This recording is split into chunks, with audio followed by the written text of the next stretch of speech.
Up, up, and away to Rational Number City, where danger lurks in every word problem. Citizens of Rational Number City, fear not. I am superhero Lexi, defender against every villain is Zero and Captain Confusion. Today's mission, should you choose to accept it, is solving real-world problems with rational numbers. Let's ensure these problems never harm another innocent student again. The learning objectives for this mission focus on solving real-world and mathematical problems using all four operations with rational numbers, ensuring a comprehensive approach to everyday challenges.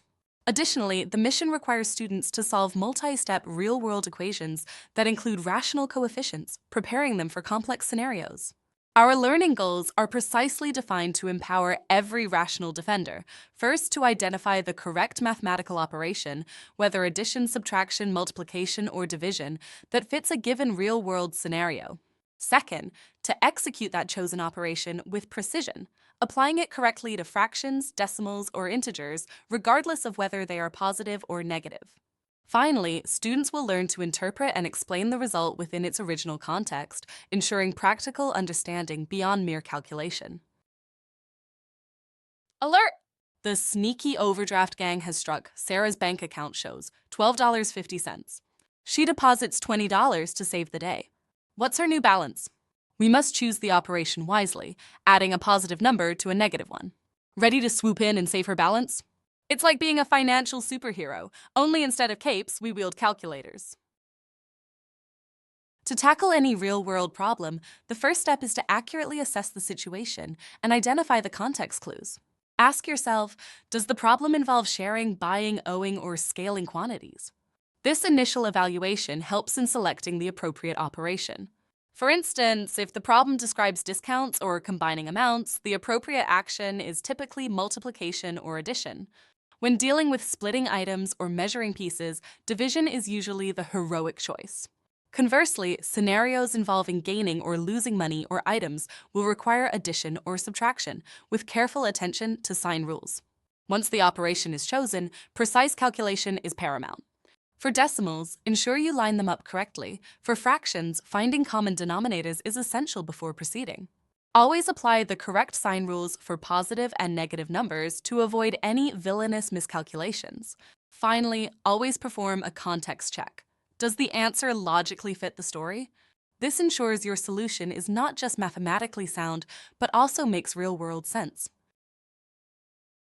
Bank rescue. Problem: Sarah's account is at $12.50 and she deposits $20. Action: we perform an addition, combining $12.50 with $20, which yields $7.50. Result: Sarah's new balance is $7.50. Crisis averted. It's almost as impressive as paying off a debt with math jokes. Makes sense. Recipe scaling. Problem: a smoothie calls for 2/3 of a cup of yogurt, but the recipe needs to be doubled. Action: we multiply 2/3 by 2, resulting in 4/3, which simplifies to 1 1/3 cups. Result: you need 1 1/3 cups of yogurt for your supersized smoothie, enough to feed an entire superhero team.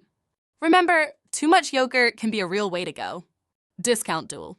Problem: a $50 gadget is marked down by 30%.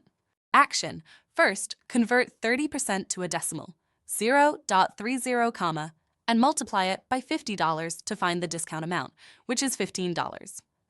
Then subtract this discount from the original price. $50 minus $15 equals $35. Result: you pay $35 for the gadget, a true victory for your wallet. This kind of math truly makes a difference for your savings.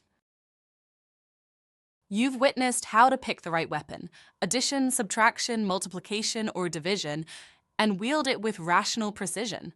Now grab your capes or pencils and join me in the practice arena.